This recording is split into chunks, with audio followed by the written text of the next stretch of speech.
जय Shri Krishna. The divine tales दिव्य प्रसंग में मैं मधुसूदन लाल आप सभी आदरणीय श्रोताओं का अभिवादन करता हूँ। प्यारे भक्तों, हमारा प्रयास है कि इस चैनल के माध्यम से हम समाज में सनातन वैदिक ग्रंथों का प्रचार प्रसार करें।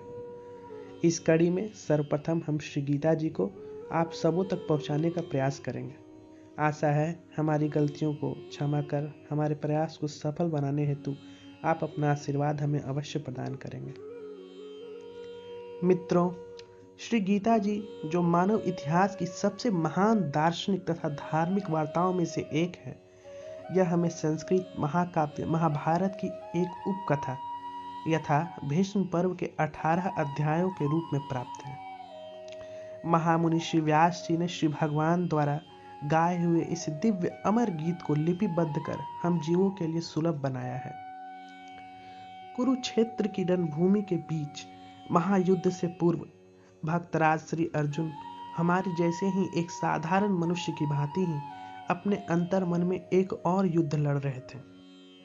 जिस प्रकार हम सभी जीवन में कोई भी निर्णय लेने से पूर्व खुद को दोराहे पर खड़ा पाते हैं कि कोई खास काम करे या ना करे, अपने आप को इन दो सेनाओं के बीच खड़ा पाते हैं, ठीक उसी प्रकार भक्त शिरोमणि श्री अर्जुन भी हमें शिक्षा देने हेतु युद्ध शुरू होने से पूर्व अपने आप को परिस्थिति जन्य मोह से दुर्बलता को प्राप्त होते हुए दिखाते हैं। अपने ही परिवारजनों को मारकर अपना कर्तव्य निभाएं अथवा नहीं, इस बात को लेकर उनका हृदय विषाद से ग्रसित हो जाता है।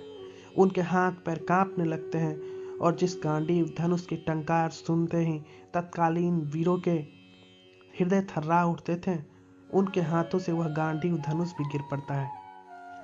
श्री गीतोपनिषद सभी मानवों के लिए इसलिए सबसे उपयोगी एवं महत्वपूर्ण ग्रंथ है क्योंकि भगवान श्री कृष्ण ने इसका उपदेश ही सभी शंकाओं को निवारण कर उचित निर्णय लेने हेतु किया है। इसलिए आइए हम सभी मिलकर महाभारत रूपी गाय की इस दुग्ध रूपी गीता का पान करते हैं, जिसे स्वयं भगवान श्री कृष्ण रूपी ग्वाले ने दुहा है और माता स्वरूप महामुनि श्री व्यास जी ने अर्जुन स्वरूप हम जैसे बछड़ों को परोसा है। श्रोताओं, श्री गीता जी का पठन अथवा श्रवण करने से पूर्व हमारे लिए कुछ बातों को जान लेना अति आवश्यक है। जैसे किसी औषधि विशेष के सेवन हेतु उस पर लिखे निर्देशों का अथवा चिकित्सक के द्वारा दिए हुए निर्देशों का पालन करना होता है, उसी तरह हमें भगवद गीता को उसके वक्ता द्वारा दिए गए निर्देशानुसार ही ग्रहण करना चाहिए। इस संदर्भ में भगवद गीता के 4th अध्याय के श्लोक संख्या 1 से 3 में भगवान कहते हैं, इमं विवस्वते योग प्रोक्तवान हम वयम विवस्वान मनवे प्राह मनुरिच्छवाकवे ब्रवीत एवं परंपरा प्रात्म्यम राजऋषियो विदुः स्वकालिनेहं मता योगो नष्टः परन्तपः स एवायं मया तेद्य योगः प्रोक्तः पुरातनः भक्तोऽसि मे सखा चेति रहस्यमयो तदुत्तमम्। अर्थात भगवान श्री कृष्ण ने सर्वप्रथम भगवद गीता की योग पद्धति विवस्वान अर्थात सूर्यदेव को बताई। सूर्यदेव ने इसे मनु को और मनु ने इक्ष्वाकु को। इस प्रकार गुरु परंपरा द्वारा यह योग पद्धति एक से दूसरे तक पहुंचती रही, लेकिन कालांतर में छिन्न भिन्न हो गई।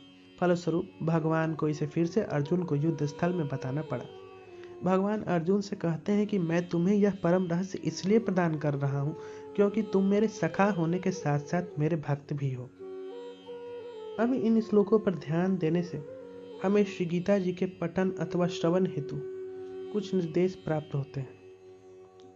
प्रथम तो यह है कि गीता जी में प्रत्येक स्थान पर श्री कृष्ण को एक राजनायक या विदूषक अथवा अन्य किसी विशेषण से संबोधित न करके श्री भगवान शब्द से संबोधित किया गया है।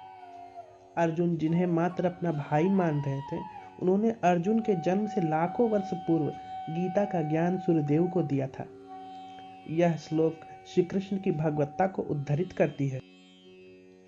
अर्जुन भी 10वें अध्याय के श्लोक संख्या 12 से 14 में कहते हैं, परम ब्रह्म परम धाम पवित्रम परमं भवान पुरुषं शाश्वतं दिव्यम आदिदेवम अजं विभुम आहुस्त्वां ऋष्यः सर्वे देव ऋषि नारदस्तथा अचितो देवलो व्यासः स्वयं चैव ब्रवीषि मे सर्वमेतद्रुतं मन्ये यन्मां वत्सि केशव न हि ते भगवन् व्यक्तिं विदुर्देवा न दानवा। अर्थात अर्जुन के साथ साथ नारद, असित, देवल और व्यास जैसे महामुनि भी श्री कृष्ण को भगवान मानते हैं। अतएव भगवद गीता के कथनानुसार हमें सिद्धांत के रूप में कम से कम इतना तो स्वीकार कर ही लेना चाहिए कि श्री कृष्ण भगवान है, और उसी विनीत भाव से हम भगवद गीता को समझ सकते हैं।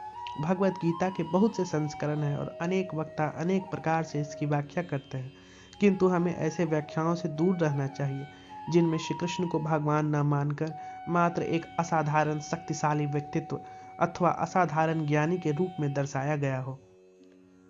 दूसरी महत्वपूर्ण बात यह है कि यह ज्ञान परंपरा से एक व्यक्ति को दूसरे से मिलती आई है। इसलिए श्री गीता जी का पठन या श्रवण करने से पूर्व हमें यह भली भांति समझ लेना चाहिए कि हम जहाँ से भी गीता जी का ज्ञान ले रहे हैं वह भगवान द्वारा शुरू की गई परंपरा से आ रही है अथवा कोरे पंडितों के मनमानी से की गई पांडित्य का प्रदर्शन मात्र ही है।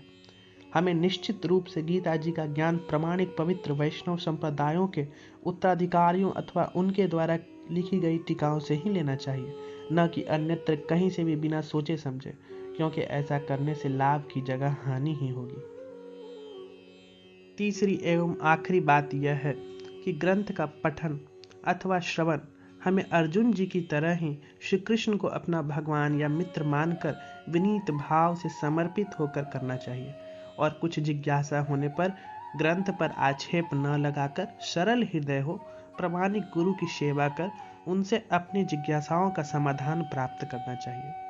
अब आप कह सकते हैं कि हम प्रामाणिक गुरु कहाँ से ढूंढें? तो सच्चाई तो यह है कि अगर हम में गुरु को पहचानने लायक सामर्थ्य हो जाए तो हम कब का माया बंधन से मुक्त हो जाए। इसलिए भगवान कृष्ण को ही गुरु मानकर उनसे ही अपनी जिज्ञासा का समाधान सरल हृदय से पूछें। मुझे पूरा भरोसा है कि वे किसी न किसी माध्यम से आपकी सहायता अवश्य करेंगे। फिलहाल के लिए इतना ही। मिलते हैं अगले वीडियो में इस ग्रंथ की विषय वस्तु के साथ, जिसमें श्री गीता जी के विभिन्न अध्यायों में निहित सार तत्व को हम लोग संक्षेप में समझने का प्रयास करेंगे, और फिर आगे के वीडियोस में श्री गीता जी के श्लोकों का मूल पाठ के साथ साथ हम उनके अर्थ को समझने का प्रयास करेंगे। भगवान श्री कृष्ण आप सभी को मंगल प्रदान करें। श्री कृष्णार्पण मस्तु। जय श्री कृष्ण।